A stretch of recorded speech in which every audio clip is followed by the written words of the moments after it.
Hi everyone, my name is Valerie. Welcome to the owner's class video for the Singer Fashion Mate Model 3333 sewing machine. In this video we're going to go over some great stuff like threading a needle, winding a bobbin, selecting a stitch, and a whole bunch more to get you started. In your box you get obviously your machine, but you also get some cool stuff like this instruction manual full of some really great information. And for those who are really impatient, we also have this handy dandy quick start guide full of lots of great pictures to follow to get you started. Let's take a tour of the machine. This is the machine. So to get it working, first we need to plug it in. So you've got your power cord and foot pedal that you will plug into the side of your machine. And right above that is your off-on switch. You'll know the machine is on when the lights come on. So up here we have our hand wheel, which has arrows on it that show that you always need to turn it towards you. And as I turn it, you'll see a take-up lever pop up, and that's really important when we start threading the machine. Down here we have the stitch selector dial, and above that the stitch length dial. Up on the top we have the bobbin winding stopper, the bobbin winding spindle, and a bobbin winding tension disc over here. This is the tension dial. Back here we have a threading guide and another guide. Here's that take-up lever again. And down here we have the reverse lever. This is so you can sew in reverse. Down here we have the needle, obviously.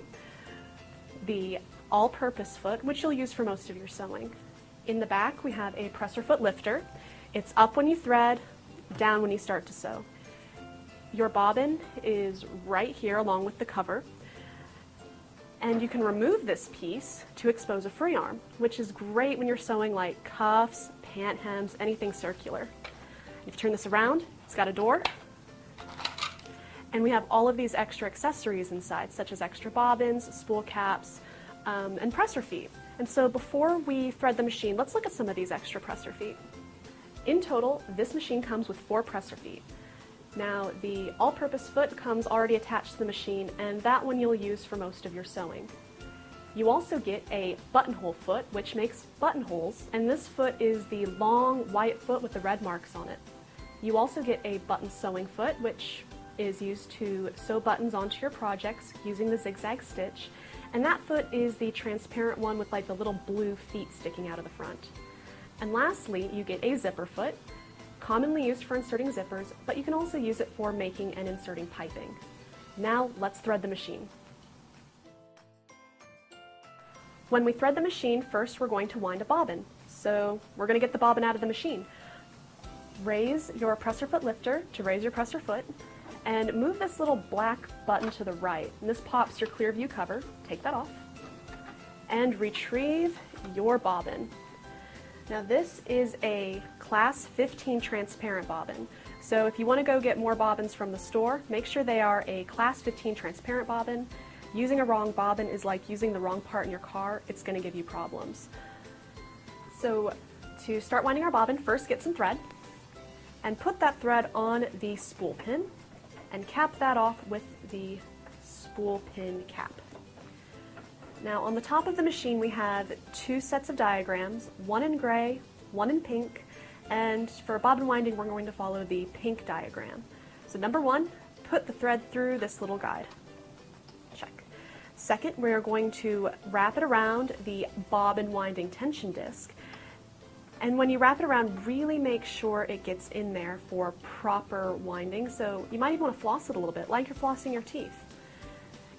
Next, we're going to bring it across to this other set of diagrams, which shows how to thread the bobbin and put it on the bobbin winding spindle. So first, we have our thread and we have holes on the top and bottom. It doesn't matter which one, but go from the inside of the bobbin up through the top and grab the little tail. Now put the bobbin on the bobbin winding spindle and you'll hear it click into place. Make sure it clicks into place because if you start winding and it's not all the way on there, the thread will wrap around the spindle itself and it's just kind of a pain to get off. So now that it's on, we are going to follow number 5, move it to the right. That engages the bobbin winding mode. So now, while holding that tail, press on your foot control and start winding it until you can bury that tail.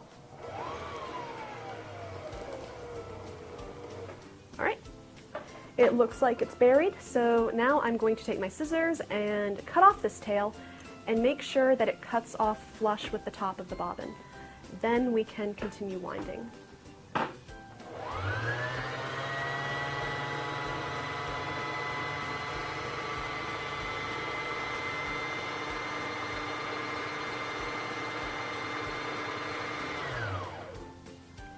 And when the bobbin is full, or you've just decided that that's all the thread you need, move it back to the left and pull it off. Cut the thread, and now it's time to put it into the machine. Before you put the bobbin into the bobbin case, make sure the thread is coming off of the bobbin in a counterclockwise motion. Or to make it easy, when you have a little tail coming off, it will look like the letter P. P for perfect sewing.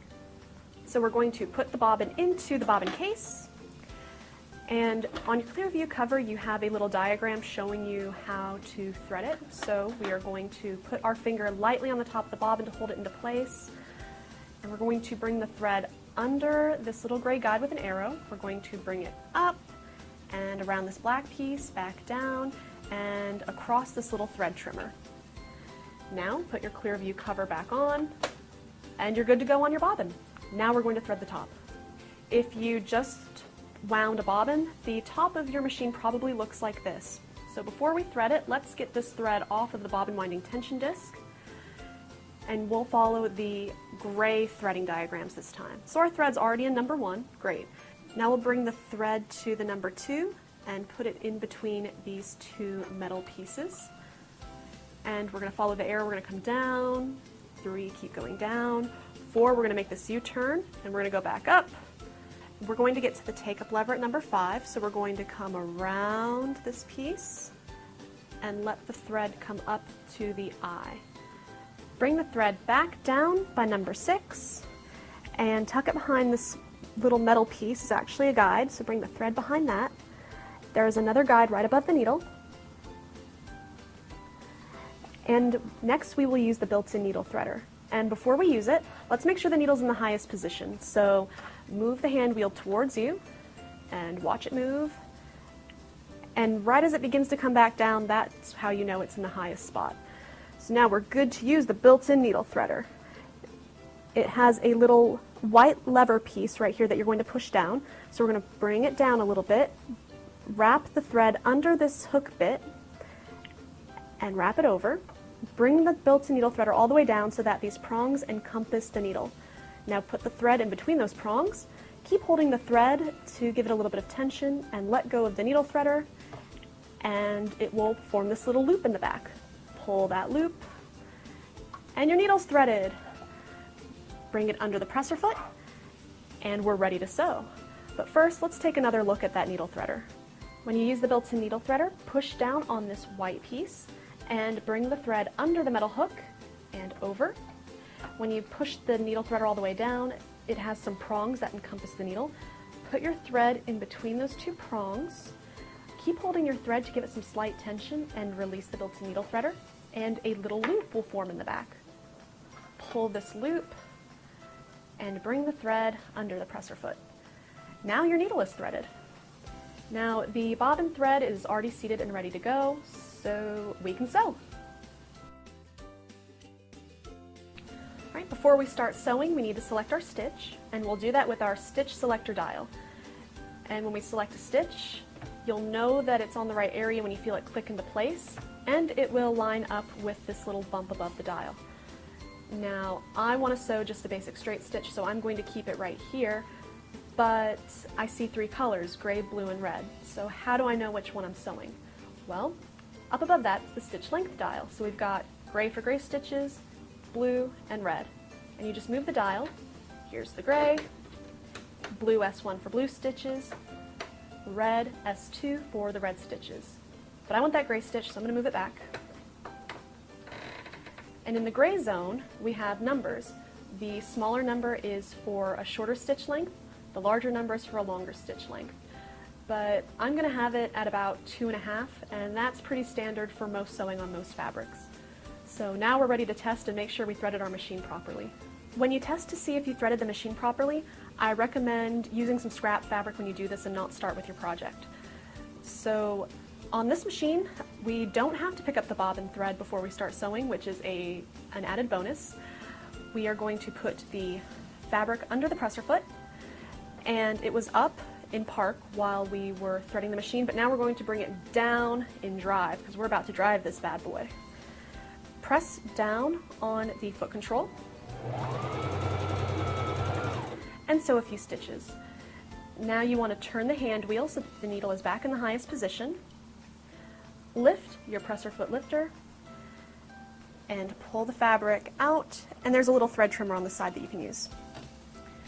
So here it looks good on the top, and it looks great on the back, so good news, our machine is threaded properly. However, if it looks like this on the bottom with a lot of loops, then I recommend rethreading the machine. Most of the time it just means that your machine isn't threaded properly. You can also check your quick start guide and manual for more information. Now we're ready to sew our project.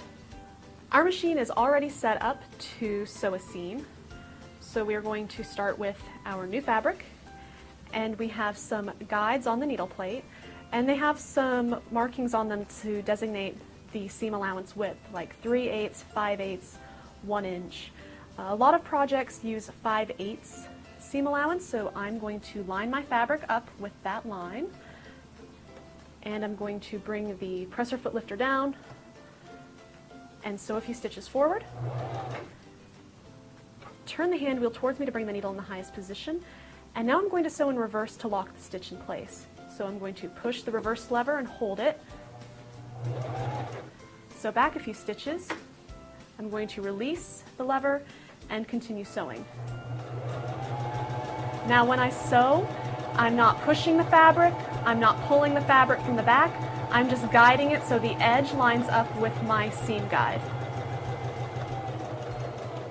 Okay, I'm at the end. I'm going to turn the hand wheel towards me again just to get up to the edge. Now I want to lock this in place as well, so I'm going to push down on the reverse lever and sew backwards a few stitches. And I'm going to release the reverse lever and sew a few stitches again. Turn the hand wheel towards me so that the needle is again up in the highest position. Lift your presser foot, trim the thread, and we have a finished seam. The reason that I did the reverse at the beginning and the end is to lock the seam in place. That way our project doesn't unravel as we work. Now let's see how to do some decorative stitches. So to select a decorative stitch, I'm going to come back to my stitch selector dial, and I'm going to line it up with this one right here because it's got 3 pretty cool designs. I have in gray a multi-step zigzag, in blue a honeycomb stitch, and in red a feather stitch. So we're going to go over doing each of these stitches. For the multi-step zigzag stitch, I'm going to come up to my stitch length dial in the gray zone. And I was at about 2.5 for straight stitch sewing, and just for funsies, let's put it on number 2 and see how that looks. Okay, put the fabric under the presser foot, bring the presser foot down. Oh, actually I should probably start back here.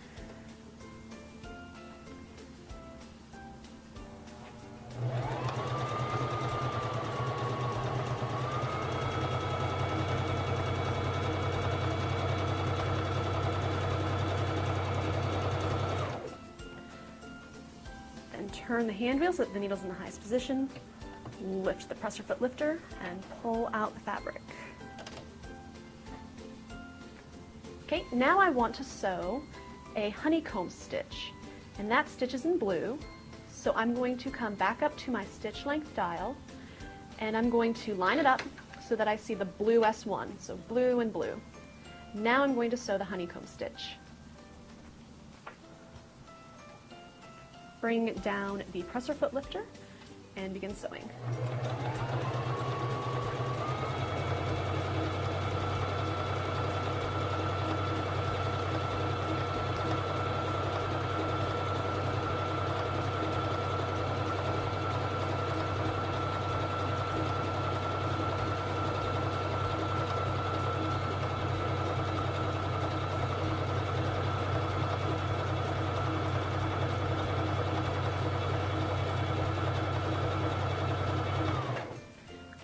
Turn the hand wheel so that the needle's in the highest position, lift your presser foot lifter, and trim the thread.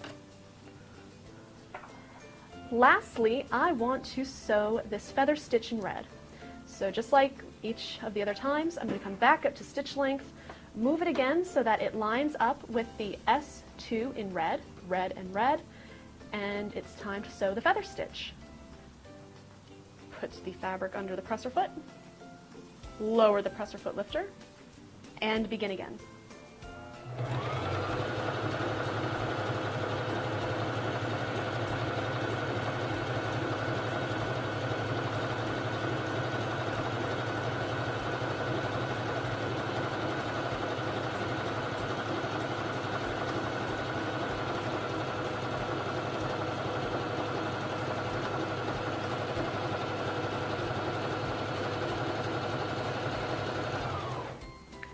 Turn the hand wheel again so that the needle is in the highest position, lift the presser foot lifter, and trim the thread tail.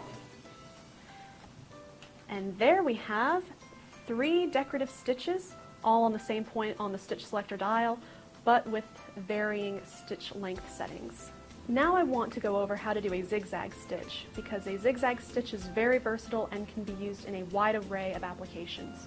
So I'm going to go back to my stitch selector dial and move it to this area where there's only this gray zigzag that goes from little to big.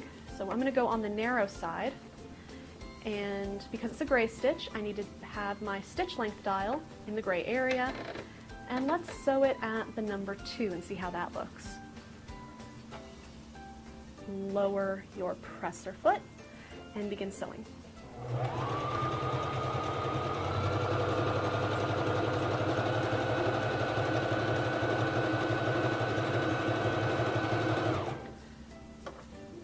Turn the hand wheel towards you so the needle's in the highest position. Raise the presser foot lifter, trim the thread, and there we have a narrow zigzag. So I'm going to make the stitch length a 4 instead of a 2, so I've increased it. And let's do that all again and see how it looks now.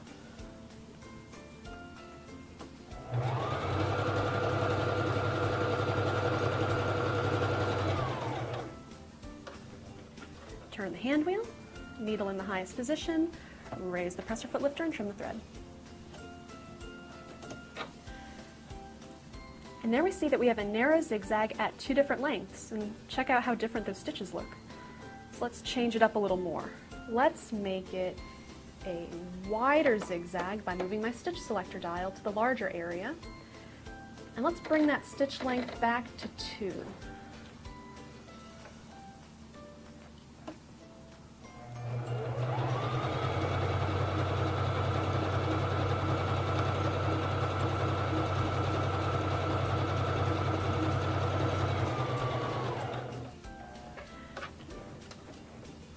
Turn that hand wheel towards you so the needle's in the highest position. Raise your presser foot lifter, trim the thread. And now I want to increase the stitch length on that to a 4. Let's see how that looks.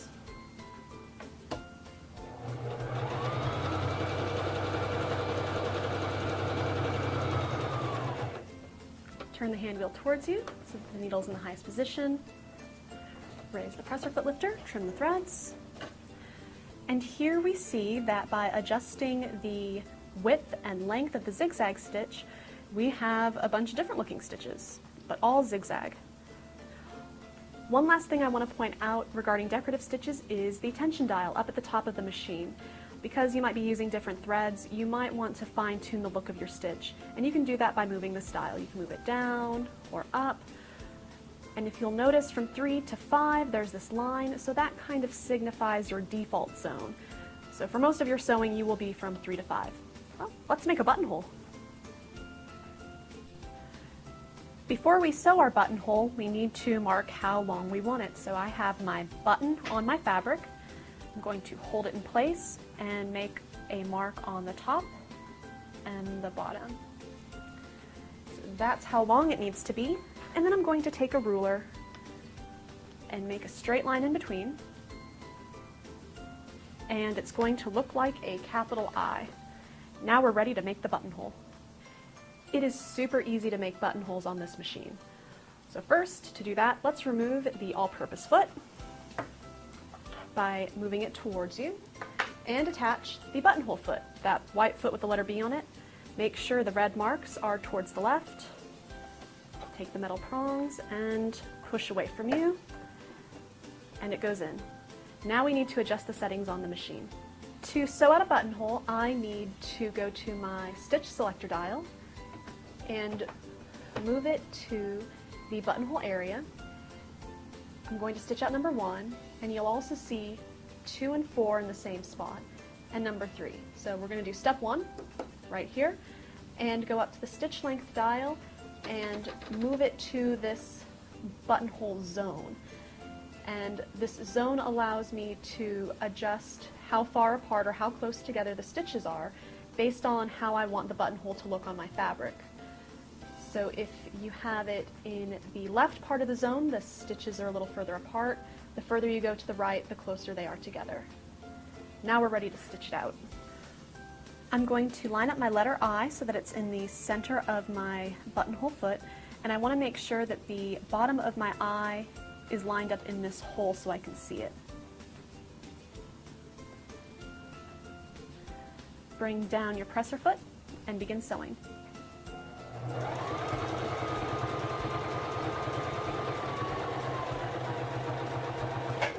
Okay, you will sew back until you hit the top part of your letter I. Make sure the needle's in the highest position. And go back to your stitch selector dial and move it so that you see the number 2 of your buttonhole. And then you will stitch that for about 6 to 8 stitches. Turn the hand wheel towards you again so that the needle's in the highest position. And go to your stitch selector dial and turn it so that it is on step 3 of the buttonhole. And begin sewing.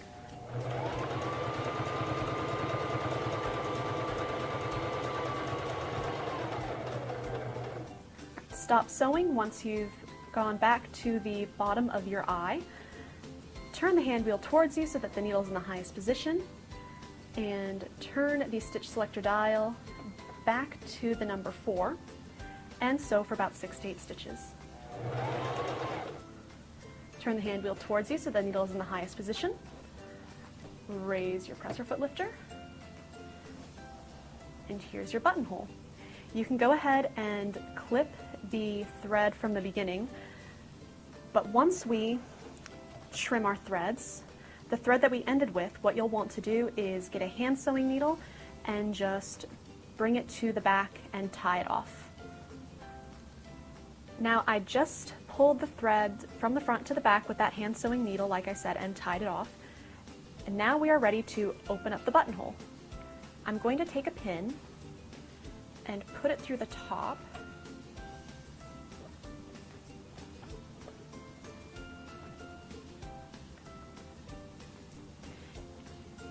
And I put this here so that it will stop my seam ripper before I can cut through any of these threads. In your accessory tray, you have a seam ripper, which also can be used to open buttonholes. I'm going to insert my seam ripper at the bottom, and then bring it along the top until I hit my pin. I can now remove my pin, and you have a buttonhole. From time to time, you'll need to change the needle on your machine depending on what kind of fabric you're sewing. The most common needles you'll find are regular point needles and ballpoint needles. Regular point needles are used for fabrics such as silk, wool, or quilting cotton, any fabrics that don't stretch.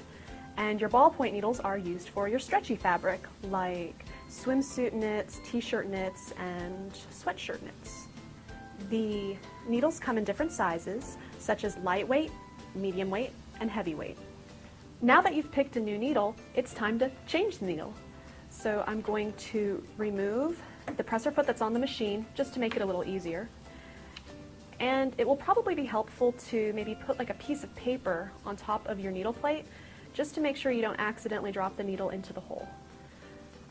I'm going to grab my needle to secure it, and take this L-shaped screwdriver that came in the accessory kit, and I'm going to turn the screw next to the needle towards me to loosen it, and then take it out of the machine. Now I can throw it away. Then take the new needle with a flat side to the back, insert it until it won't go any higher, and move the screw away from you to tighten it. And there you are. You have mastered the art of changing your needle. And that's our video. Thanks for watching. For more information, please check out the Singer website. Happy sewing!